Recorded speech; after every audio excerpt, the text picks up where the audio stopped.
Muy buenos días, tardes.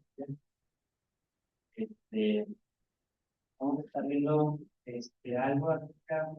Ya tenía tiempo, pues, algo de carga con relación a este tema.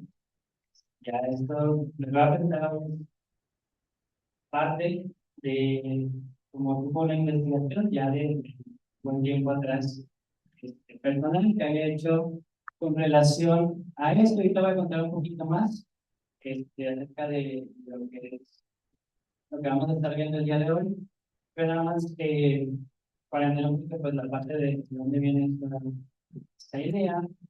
Eh, Algo que a mí me gusta mucho es de la parte de historia. De hecho, de mi podcast está compuesta de historias de diferentes cosas que han pasado a lo largo de los años en la Tierra. Creo que es un tema bastante interesante. Y también hace algún tiempo atrás llegué a tener estudios, me acuerdo, con otros jóvenes creyentes, y me acuerdo que dentro de esos grupos de jóvenes había un joven que él venía y había crecido dentro de las iglesias que se conocen como reformadas, este, y había otros jóvenes de las iglesias hermanas y demás. Y digo, teníamos como regla que pues no íbamos a ponernos a debatir más y nada, más los espíritus, y nada, el propósito no era hacer debate, pero se entendía estos dos puntos. Había un tipo de historia. Y me acuerdo que él seguido mencionaba cosas bases de la historia de la reforma y demás, que muchas de los otros jóvenes que estaban ahí ignoraban casi en su totalidad. Y dije, sí, es que a veces es importante conocer un poquito de dónde viene parte de nuestra historia como iglesia, qué es lo que se ha vivido, y vamos a estar viendo ahora junto con varios versículos sobre el tema, pero sí entender cómo funciona y qué nos referimos con el dispensacionalismo. No sé si alguna vez han escuchado esa palabra, pero mucho ideas vienen de algo que es las teorías de dispensaciones. Vamos a ver qué es eso. Entendiendo eso, que el dispensacionalismo no es que yo diga, ah, soy dispensacional, o lo más correcto es que yo soy dispensacionalista, sino más bien decir, mi forma de interpretar la Biblia se alinea un poquito más con esta zona de teoría, que básicamente es una interpretación bíblica a los tiempos. Y también en parte por eso entender qué es esto, más también con el crecimiento que hay este, actual. Y en México es algo muy fuerte que me ha tocado estarlo viendo mucho. En relación ahorita, por ejemplo, con cosas como la guerra de Irán y eso, y uno dice, no, pues ni no. Pero también vemos que está muy involucrado en el Estado de Israel. Y a mí, por lo personal, sí me ha tocado gente que dice, tú eres cristiano, eh, y te acusan de algo que se conoce como sionismo o de un apoyo muy fuerte a todo lo que hace Israel, y también entender de dónde viene como esta idea de ese tipo de apoyos, porque muchas veces nada más como que se está ahí, ¿viste? Y estudiante de México, al ser un país de izquierda, pues ataca mucho contra ese tipo de pensamiento. Entonces, nada más entender un poquito, brevemente, no estoy súper largo. Si quieren más como datos sobre esto, pues voy a estar, pueden acercar conmigo. Este, pero sí es como parte de la idea. También hace poquito, bueno, veía debate, creo que es un punto importante dentro de la defensa de la fe, conocer esas partes de la historia. Hace poquito también veía un debate dentro de lo que, de la Biblia, pero de parte de alguien cristiano, digamos que la persona que debatía dijo unos puntos que la otra persona no pudo debatirle, un creyente que no pudo debatirle, un poquito por falta de conocimiento de ellos. Yo no me puse una cosa súper grande, ya sabes, ¿no? Pero luego que sí como que hasta me daba ansiedad de decir, ¿por qué no puedo contestar esto? Y era un poquito falta de conocimiento. Y lo que se debatía en eso era, la persona demostraba como pruebas y decía es que los cristianos evangélicos salieron del catolicismo. Y esta persona no pudo defender como el punto de la separación de Iglesia Católica y cristiana y los orígenes. Y es en parte por eso la razón de que me animé con parte de la iniciativa que estaba haciendo, pues compartir un poquito y entender parte de este tipo de patrones y ver también a la luz de la palabra. Este, y si bien podemos hacer algo muy diferente. Pero bueno, entonces la importancia de conocer la historia de la iglesia, vemos en Judas, dice, y aquel que es poderoso para guardarlos sin caída y presentaros sin mancha delante de su gloria, con alegría, al único y sabio Dios, nuestro Salvador, sea gloria y majestad, imperio y potencia, ahora y por todos los siglos. Amén. Entonces, un punto importante, y es lo que también quizá pudiéramos, es cómo el Señor ha guardado su palabra, cómo ha guardado a la iglesia, cómo ha guardado la doctrina dada desde 1000 años, este, cómo el Señor ha ido guiando a la iglesia y cómo el Señor ha cumplido esta parte que dice, y aquel que es poderoso para guardaros sin caída, sin mancha delante de su gloria, con alegría, el único y sabio Dios. La, la iglesia ha recibido mucha persecución, tanto física, o sea, de violencia, como doctrinalmente. La Biblia ha sido digo, la iglesia ha sido atacada de muchas formas, y esto es muy interesante ver y conocer cómo es que el Señor la ha guardado, cómo Él ha mantenido su palabra y la realidad a través de la obra del Espíritu, y es bueno conocerlo. Entonces, pues muestra el proceso real de la fe. Vemos que la iglesia ha vivido muchas situaciones difíciles a lo largo de la historia, porque pues ha sido muy falible, pero es la gracia del Señor ha mantenido la iglesia.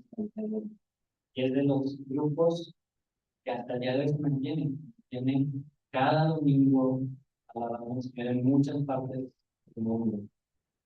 No tenga que repetir errores, y no conoce la relación, corre el riesgo de caer en ellos las cuentas. Humillan, pues vamos a ver que ningún líder, por más brillante que haya sido, está libre de pecado. Y a veces es un error muy común en toda la historia de la iglesia cristiana, que hombres se pusieron a ver a hombres y a ti hombres, y vemos que por más bueno que haya sido algún líder, siempre ha pecado y lo mejor es seguir la escritura, poniendo los ojos no en hombres, sino en el Señor Jesucristo. También, pues, fortalecer la fe, lo que decía ahorita. La iglesia ha sobrevivido siglos de persecuciones, divisiones, controversias, pero el Señor ha sido fiel en mantener la unidad. Recordamos ahí en el Antiguo Testamento que decía, acuérdate de los tiempos antiguos, considera los años de muchas generaciones, pregunta a tu padre y él te declarará a tus ancianos y ellos te dirán. Esta es parte del cántico de Moisés. Ahí en Deuteronomio se menciona que se cantaba un cántico, que parte de Moisés, que había hecho Moisés, y eso se canta cuando Josué es el que va a ir, y está escrito eso, y ahí eso que dice, ¿te acuerdas de los hijos antiguos? Considera los años de muchas generaciones, pregunta, indaga cómo el Señor ha sido, y él es parte de la base de ese cántico que hacemos. Y eso que aún ahí no había pasado, pero sí. El Salmo 78 dice, de 78 4, no las descubriremos a sus hijos, contando a la generación de Gilead las alabanzas de Jehová y su poder y sus maravillas que hizo. En 1 Corintios 10:11 dice, y estas cosas les acontecieron como ejemplo y están escritas para molestarlos a nosotros, a quienes han alcanzado los fines de los siglos. Y también Romanos 15:4 dice, porque las cosas que escribieron antes, para nuestra enseñanza, se escribieron, a fin de que por la paciencia y consolación de las escrituras, digamos, esperanza. Tenemos muy buena base de toda la historia. De hecho, la Biblia es un libro histórico. Muchos de sus libros son, o sea, son a base de historia de la historia de Israel. Es importante pues conocer y ver la fidelidad del Señor cómo él ha estado trabajando en las generaciones. Entonces, si han estado viendo aquí los martes, hemos estado creando el libro de Hechos. El libro de Hechos, pues marca el inicio de lo que es la iglesia primitiva. Desde hace poquito vimos la primera vez que se le llamó cristianos al grupo este, que se estaba reuniendo. Vemos también el inicio, y también hace poquito empezamos a estudiar esta parte de las persecuciones, que recuerdan que ahí Jacobo lo matan, también vimos Esteban que lo matan, y se empieza a expandir, y luego ya empezamos a ver a Pablo, la conversión de Pablo, y cómo es que Pablo se convierte, ¿verdad? Llega, pero él siendo perseguidor de la iglesia, y luego después, cómo él empieza sus viajes misioneros, sus viajes para plantar iglesias, y dentro de esos viajes recibe también persecución. Entonces, vemos desde el inicio a la iglesia sufriendo muchas persecuciones, y nos centramos en el tiempo, ves cuando Roma había conquistado o tenía a su cargo la parte de Jerusalén. Entonces, y vamos a partir de ese punto, de cuando ya está la iglesia formada y ya se hicieron estas campañas misioneras de los apóstoles para expandir el Evangelio. Es entender que en este momento el Evangelio se está expandiendo, y hemos visto varios, en el recorrido de Pablo, digamos, uno de los miércoles, vimos cómo decía que muchos creyeron. Es una constante. Cuando Pablo iba y predicaba, después de eso dice, y muchos creyeron. Cuando Pedro perdón, dice, y muchos se convirtieron, muchos creyeron. Vemos que el Espíritu Santo estuvo obrando muchísimo, eh, y hubo muchos creyentes en ese momento. Obviamente, esto iba a traer pues, consecuencias. La principal era una persecución, y aquí es donde a veces empieza a haber varios detalles importantes, porque de ser muy perseguido en la iglesia, en un punto termina siendo lo que se conoce una religión oficial. Y vamos a ver un poquito de eso. Entonces vemos desde el inicio que se habla acerca de esto. Dice, según Timoteo 3:12, y también todos los que quieren vivir piadosamente en Cristo Jesús padecerán persecución. Y esto es desde el inicio. Y lo podemos ver de muchas formas de persecución, no solamente como lo veía en ese entonces, sino de muchas formas, y es algo que Pablo está diciendo en Timoteo. Todos los que quieran vivir de una forma de temerse de Dios, una forma que se parezca a Dios, en Cristo Jesús, van a padecer persecución. También dice el mismo que el Señor Jesús decía, bienaventurados sois cuando por mi causa y tu fe nos persigan, digan toda clase de mal contra vosotros, mintiendo. Gozaos y alegraos porque vuestro galardón es grande en los cielos. Entonces vemos esta persecución, aproximadamente en el año 64 después de Cristo. O sea, no habían pasado muchos años, estaba la iglesia haciendo. De hecho, creo que sí, algunas de los libros del Nuevo Testamento todavía no habían sido escritos. Tenemos a Nerón, y lo que ocurre es que hay un gran incendio en Roma. Y debido a este incendio en Roma, Nerón culpa a los cristianos, que ya les estaba incomodando, porque como era algo que se está afectando mucho los grupos cristianos. A Nerón le molesta y le echa la culpa a los cristianos, y ellos fueron los que hicieron esto, y empieza la persecución, como de una forma más grande. Y esto pues se prolongó unos 3 años, fue una persecución muy fuerte, y estaba principalmente centrada en Roma. Algo interesante de esto es que aquí es donde ocurren los martirios de Pedro, de Pablo, según la tradición que se conoce. Pedro, igual según tradición, según los libros históricos, pues al parecer crucificado boca abajo. Y Pablo, por ser ciudadano romano, no lo podía crucificar, porque ningún ciudadano romano se crucificaba, pero a él lo decapita. Entonces, ahí en Roma están los sitios, al parecer, como sucedieron en Damasco. Pero eso sucede pues, en este tiempo, y recordemos cuando Pablo le dice que él ya está pronto a ser sacrificado. Él había corrido la buena montaña de la fe, pues de hecho, pues, años después, un poquito después de cuando él es martirizado. Entonces, hay muchos detalles importantes de este tiempo, pero pues muchos vienen de escritos que se hicieron algunos años después de nada más para contar un poquito de esa parte de historia. Después no fue la única oleada fuerte de persecución contra la iglesia. Después Dominicano, Decio, Diocleciano, o sea, muchas personas también tuvieron como este ataque contra el iglesia. Pero vemos algo muy importante, que así como sucedió en muchos, cuando vemos que la primera persecución que viven, a raíz de eso lo que se logró es que se esparciera, o sea, que se fuera de Jerusalén y el evangelio se esparció más. Entonces vemos que cuando la iglesia es perseguida, ¿qué es lo que logra? ¿Qué es lo que sucede? Pues que se esparce más a dar el evangelio, algo vivo, lo que continúa. Y esto fue básicamente lo que empieza a pasar. Sí hubo mucha persecución y hay muchas historias sobre toda esta época, pero al mismo tiempo vemos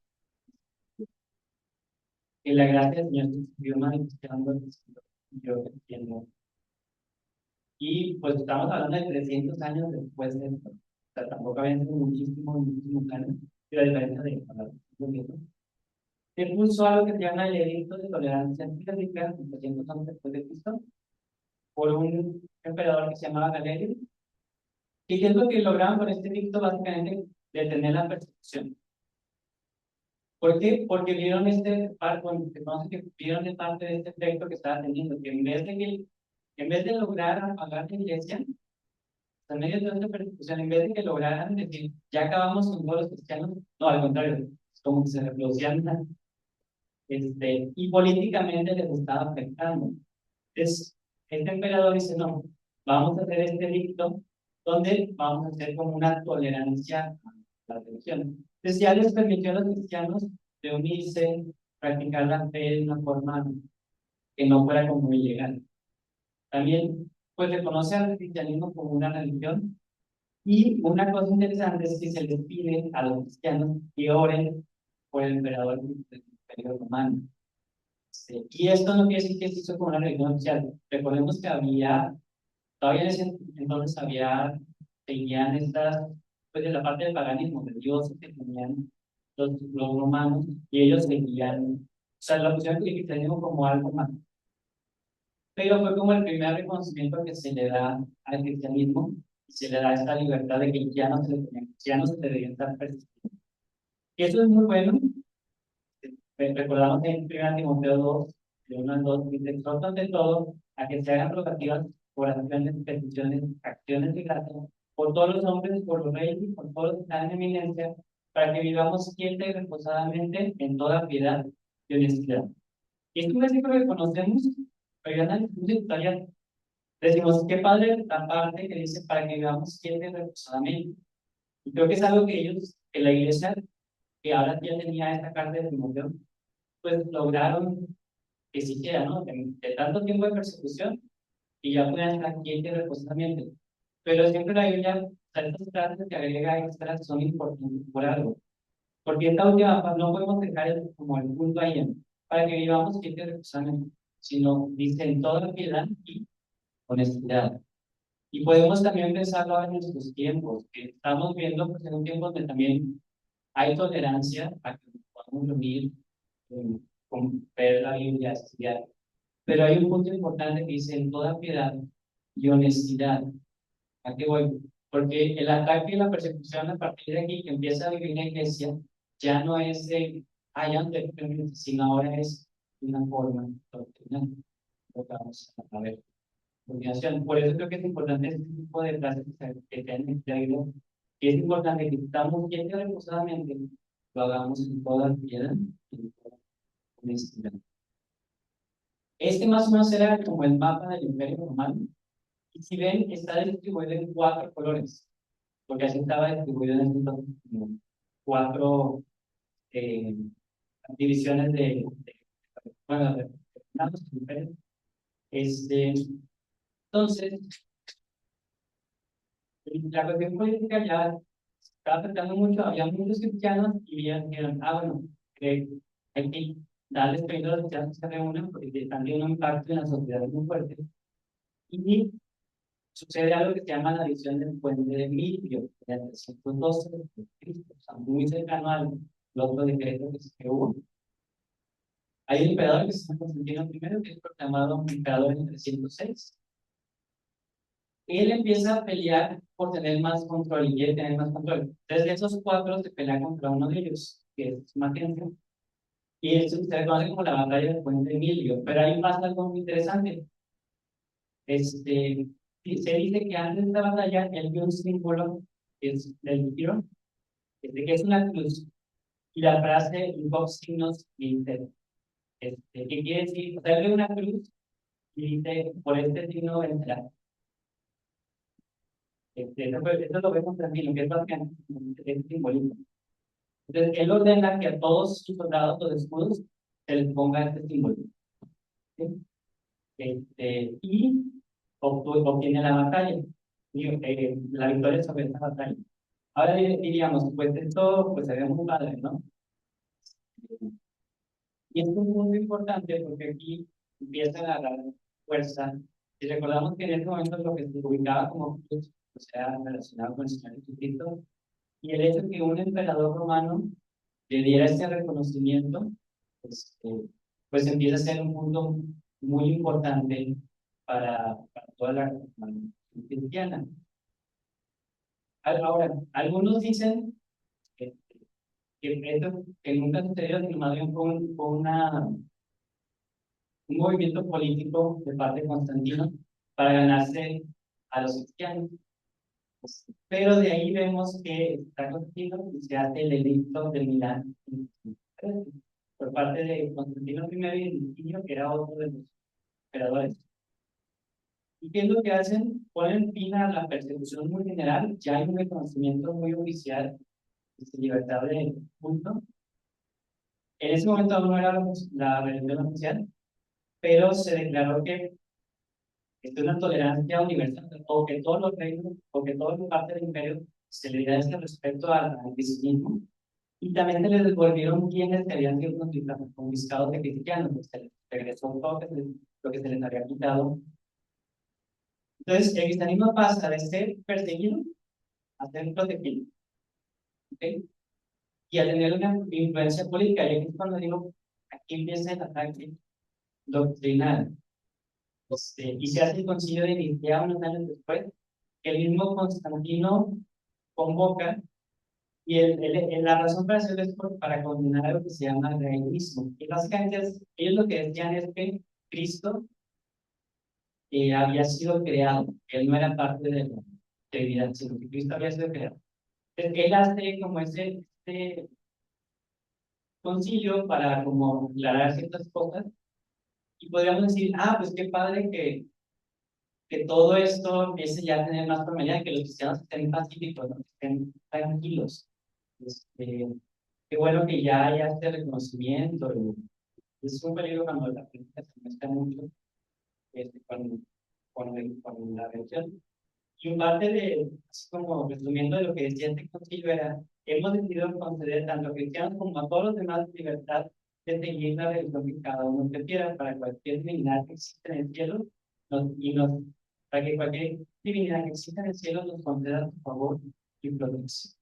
Decía, pues necesitamos ayuda de cualquier tipo de religión, entonces pues, que todos puedan hacer la religión que quieran seguir.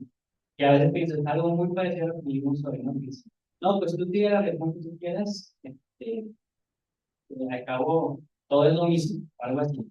Y ahora es como una idea muy parecida. Y vemos siempre los ataques de a veces se repiten muchas veces. Estamos hablando de hace muchísimos años, es más como 1700 años, y era el mismo ataque que hoy podemos seguir viendo. ¿Cuál era el detalle aquí con Constantino? Él no fue creyente, o no se conoce como creyente al 100%. Él mantuvo algunas cosas del paganismo, que eran símbolos como el adoraba al sol.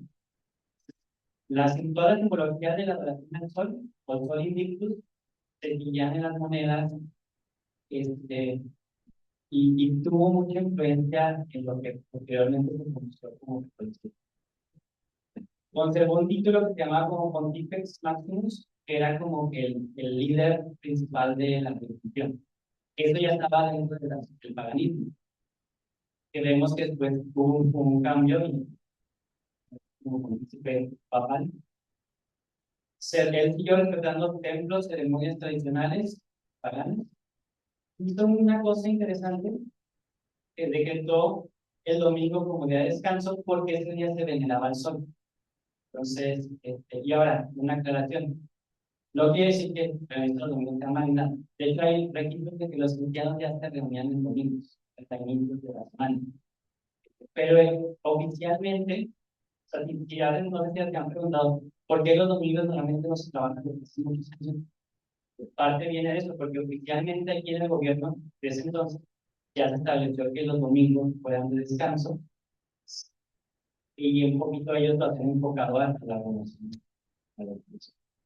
Y pues tuvo como una conversión gradual, pero nunca se definió bien. Y, había la convicción real, o era más que nada por razones como políticas. Entonces, pues en peligro de copiar prácticas paganas. El pueblo de Dios se llamaba, no buscar la relación verdadera, pues es idolatría. Pero en Deuteronomio dice, cuando Jehová tu Dios haya destruido delante de ti las naciones, guárdate en otro pie en pos de ellas, me pregunte diciendo, ¿cómo se veían aquellas naciones de sus dioses? Y también de ellos. No harás así a Jehová tu Dios. En Levítico, ya la misma advertencia. No haréis como hacen en la tierra de Egipto, en la cual moráis, ni haréis como hacen en la tierra de Canaán, ni andaréis en sus. También ahí de Jeremías 10:2, ¿cierto? Dice, así dijo Jehová, no aprendáis el camino de las naciones, porque las costumbres de los pueblos son vanidad. Entonces dice, ahora puedes tener a Jehová, servirte con integridad y verdad, y quitar entre vosotros los dioses a los cuales sirvieron mis padres, escogidos fueron mis padres. Y ya después en el Nuevo Testamento, no os unáis en yugo desigual con los incrédulos, porque qué compañerismo tiene la justicia con la injusticia, qué comunión la luz con la tiniebla. Aunque siempre lo hemos visto como un punto relacionado al matrimonio, realmente pues, puede influir en varios aspectos de la vida cristiana.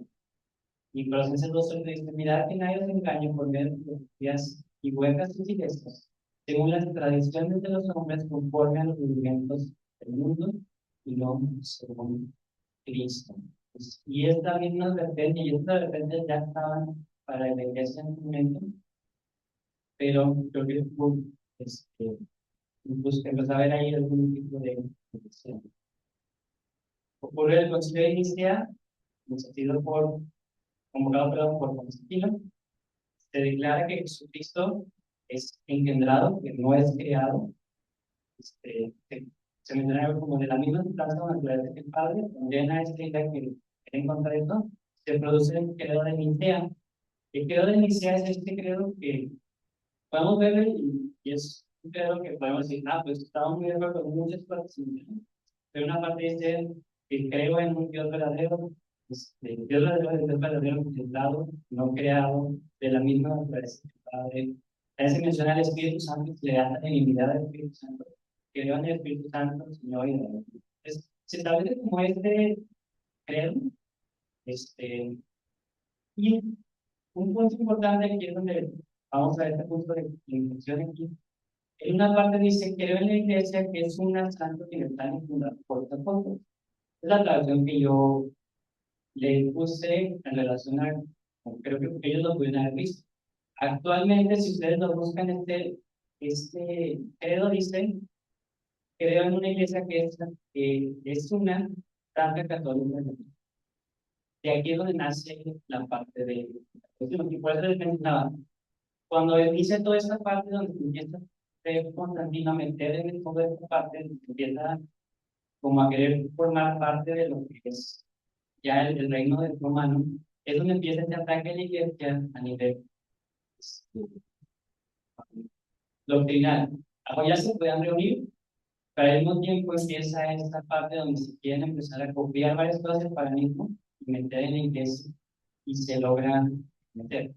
Y ahora no quiere decir que no haya habido cristianos que decidieron no irse tras toda esta sistematización del cristianismo, pero sí que es un punto importante dentro de la iglesia. Entonces, por eso a veces es un error decir, alguien el cristianismo salió del catolicismo. No, realmente el cristianismo, hubo una parte del cristianismo que tomó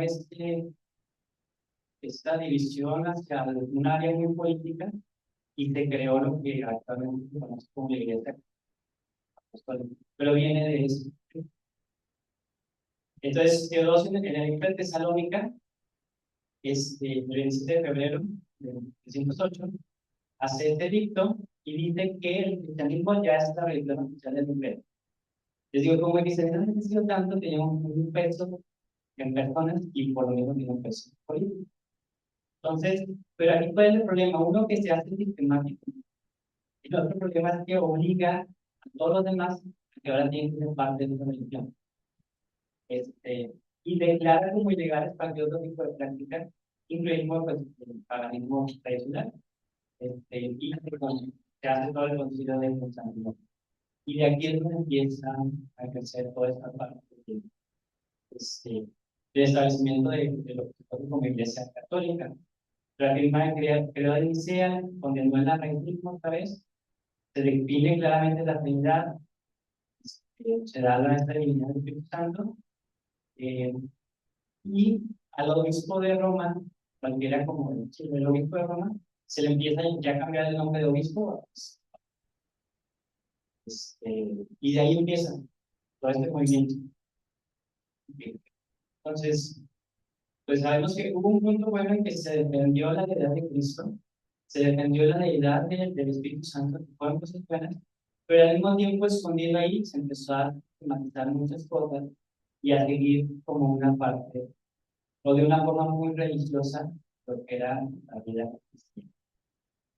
Para entender un poquito cómo nació todo esto. Pero vemos ejemplos muy claros, dice, en el principio era el verbo, y el verbo era con Dios, y el verbo era Dios.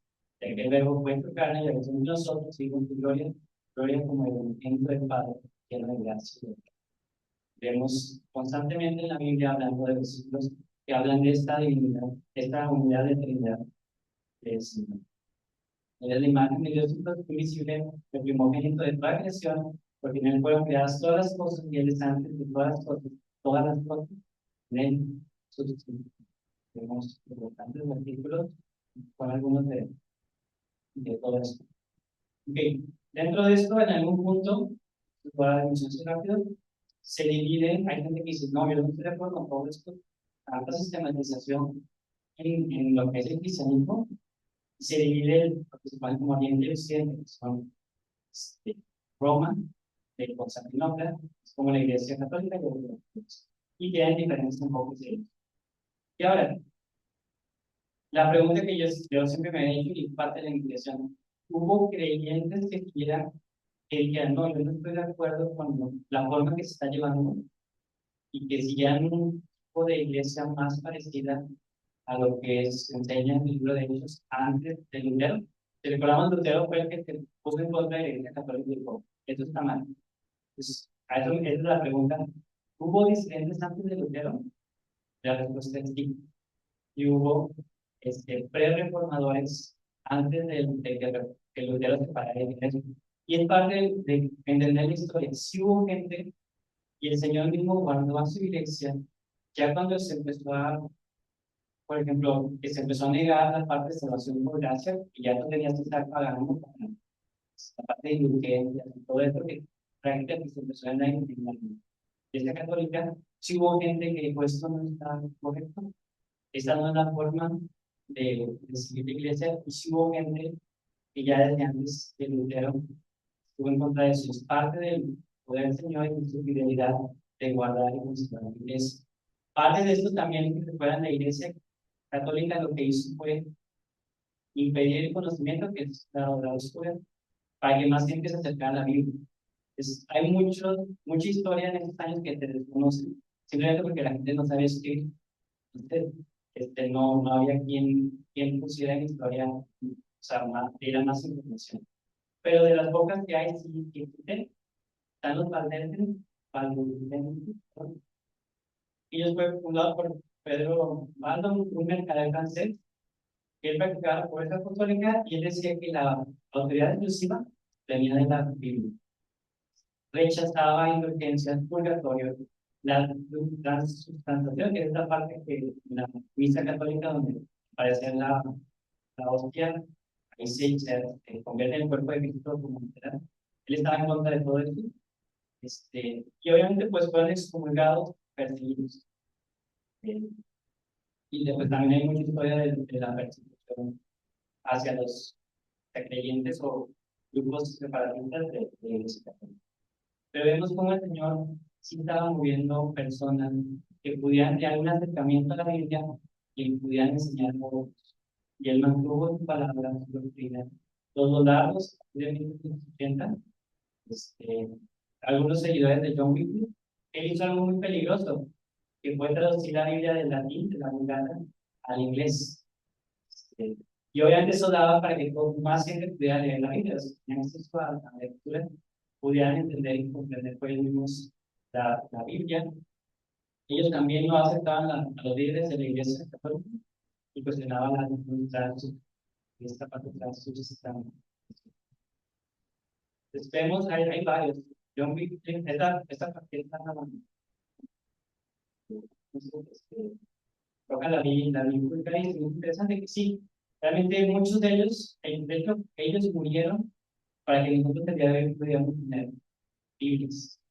A veces muchas veces no apreciamos tanto la Biblia, pero hay que entender que hubo hombres que por animarse a traducir la Biblia, murieron, fallecieron porque estaba muy claro que no se podía hacer eso. Tenemos John Wycliffe, Jan Hus, Jerome de Prager, William Tyndale. Pues muchos de ellos murieron o decapitados o fueron quemados. John Wycliffe sí murió, pero aún así fueron desenterrados en su cuerpo y luego lo quemaron.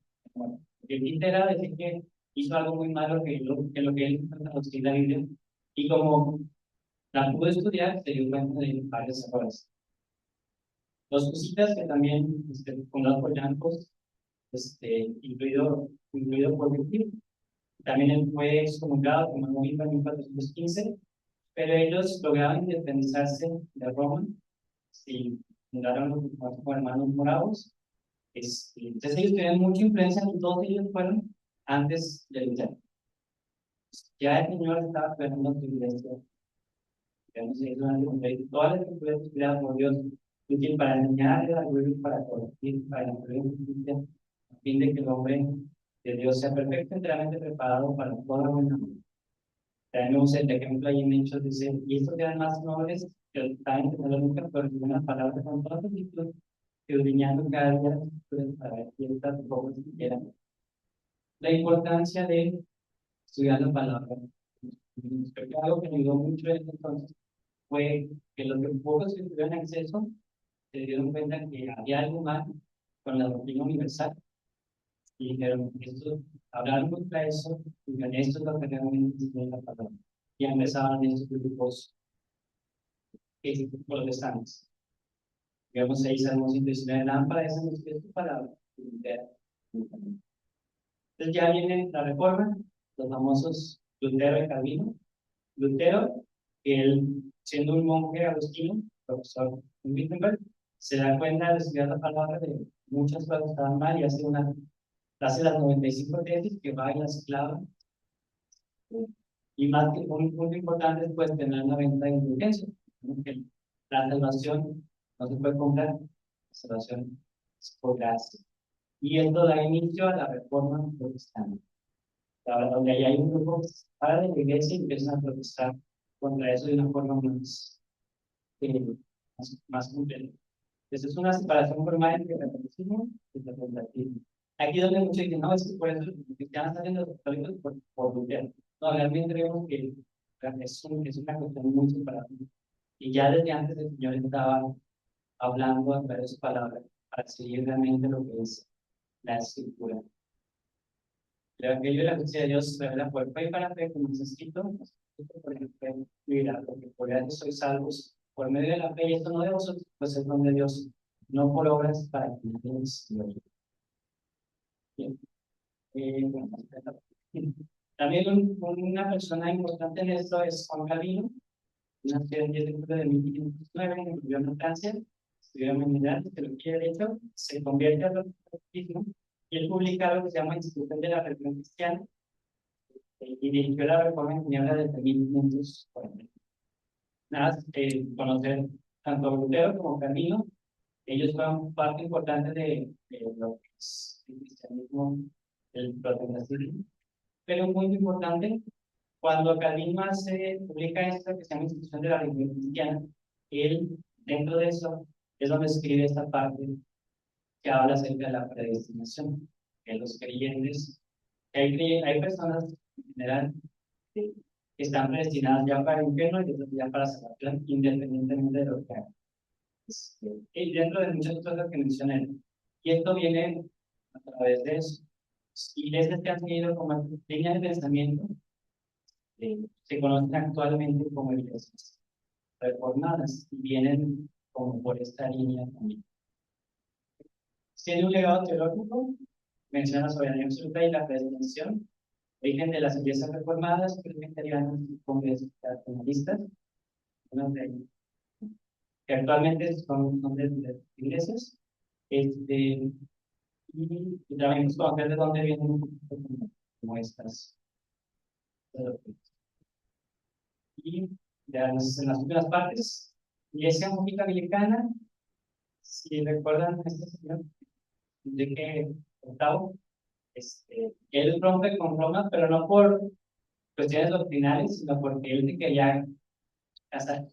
Entonces, en vez de, este, cuando pide su divorcio con una reina católica, la Iglesia Católica dice que no le puede dar el divorcio, entonces él decide separarse de la Iglesia Católica para poder casarse. Pero es muy importante porque de aquí se sale la Iglesia Anglicana.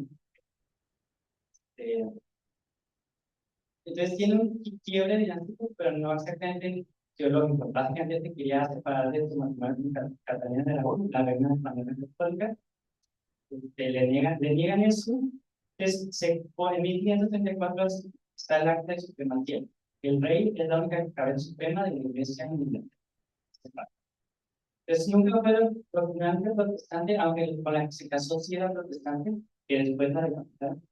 Pero pues sí mantuvo, también como hizo hacer una mezcla de iglesia católica y protestante. Es básicamente la parte de la iglesia de Inglaterra o de la iglesia anglicana. Y ahora, ¿por qué lo menciono a ellos? Y también simplemente porque de ahí nace un grupo que se llaman los puritanos. ¿No? Ellos lo que buscan hacer es purificar la iglesia de Inglaterra. Ellos dicen, no hay prácticas que no están correctas. Le dan la autoridad suprema a la Biblia, llevan una vida moral estricta y disciplinada. Ellos también defienden la simplicidad del culto. Recordemos que también ellos tenían iglesias grandes y ellos no, tiene que ser más simple.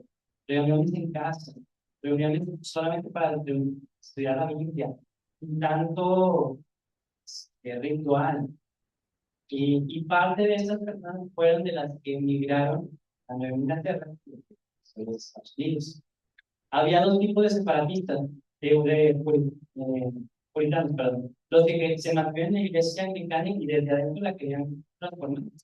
Los que dijeron, no, yo me voy a separar de la iglesia, no están siguiendo la doctrina bíblica. Y parte de esos fueron los que llegaron a Estados Unidos, o a Inglaterra. ¿Okay? Vienen las historias de Mayflower. Entonces,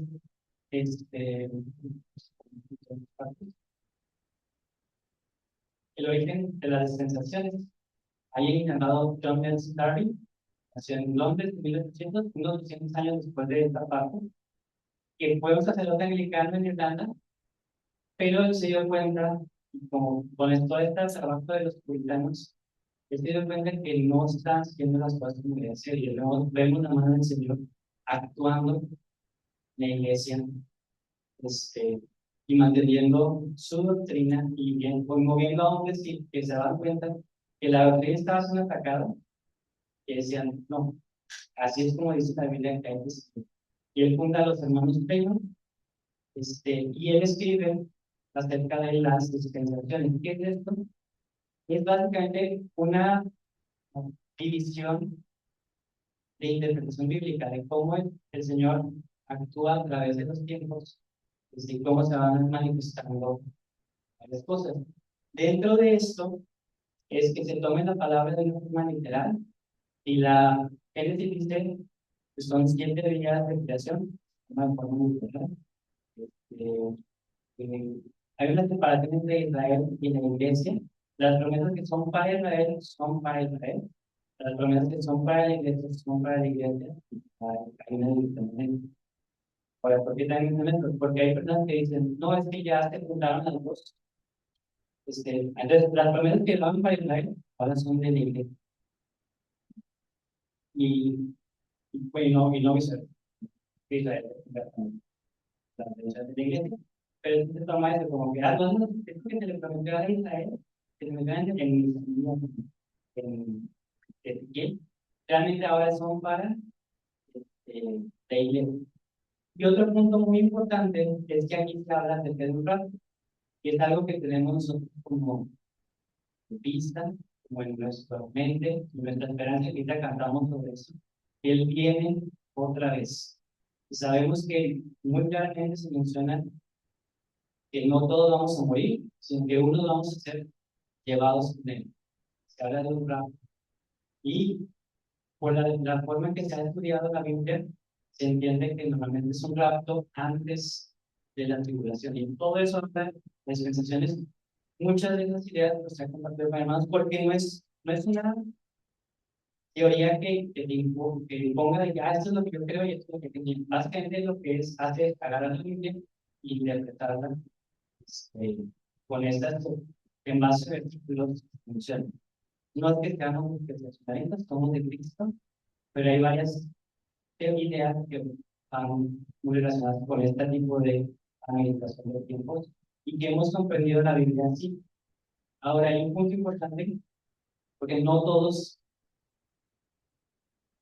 las doctrinas creen en esto. Es un punto importante, especialmente en la parte cuando hay gente que dice, no, es que no va a haber rapto, todos vamos a ir de tribulación. Hay otros que dicen, no hay milenio. Vemos claramente que la Biblia sí enseña de un rapto, sí enseña de un milenio. Puede haber a veces algunas discrepancias en los tiempos, pero básicamente es como es lo que dice la Biblia, adaptado ya en su. Entonces, pues hermanos, la parte de los hermanos de Seymour, pues es un movimiento que comenzó con pequeños grupos de creyentes que se reunían a estudiar la Biblia, celebrar la cena del Señor, sin depender de una denominación establecida. Igual, de una forma simple, sencilla, sin todo un ritual de cómo se tiene que hacer, sino más bien buscar al Señor en unidad, poniendo la palabra del Señor como importante. También dependía la parte de colocar ancianos, que fuera un grupo de creyentes maduros que pudieran apoyar con la misión de la iglesia. Y aparte de lo que defendían. Y un punto importante es que el dar Biblia a Estados Unidos y Canadá influyó mucho en el evangelista Dwight Moody, que era una persona que también el Señor utilizó mucho, y una persona llamada C.I. Scofield, que conoció el sistema y se creó la Biblia Scofield. Hasta la fecha no pueden comprar, la parte central de lo que puede darlas mantienen muchas de las ideas de la Biblia Scofield, es una de las más bonitas, como mucha gente pues la empezó a tener, empezó a ver cómo se puede interpretar la Biblia con esta base de dispensaciones hasta la fecha de día de hoy. Que por cierto la Biblia que está buscando Paco Barrios es una Biblia de todo. Pues es una buena Biblia, es una Biblia que tiene muchas referencias. Entonces, no, ya pues terminando, quería pues que vean cómo el Señor ha sido fiel y es parte de una investigación de mucha historia, que vienen de la historia. Pero sí sintetizar cómo el Señor ha sido fiel, cómo el Señor ha protegido su palabra, cómo el Señor ha protegido la interpretación bíblica, de dónde salen ciertos movimientos y aunque la idea no es como hacer una aplicación para algo así, pero sí comprender cuál es la división, también cuál es la división un poquito con las, a veces, iglesias reformadas. Y las iglesias reformadas no solamente es que ellos crean en la predestinación, sino también no creen que hay un milenio, no creen que hay un rapto, creen en esta unión de Israel con la iglesia. Y tienen una influencia pues bastante importante, conocer, comprenderlo, ver y alabar al Señor por lo que Él está haciendo y continuar la defensa de la fe, de la defensa de la palabra del Señor, de seguir nosotros estudiando, comprendiendo qué es lo que el Señor quiere para nuestras vidas de una forma personal, que Él nos dedica y mantener una unidad como iglesia y una sana doctrina. Y pues, si muchas gracias, vamos a orar. Señor, te damos gracias por siempre podemos confiar en alguien que es el que nos va a guardar sin mal, sin caída delante de ti. Sabemos que tú nos vas a presentar tu iglesia en una obra gloriosa de tu obra. Ahora tengo vives en lo que desde lo que tiene tu iglesia, con tu palabra, tu doctrina, y vas guiando hombres, hombres, para cumplir tu voluntad. Debemos que hacer de nuestros ojos y la fuerza de Cristo, pero ahora transformado nuestra fe. En nombre lo agradecemos.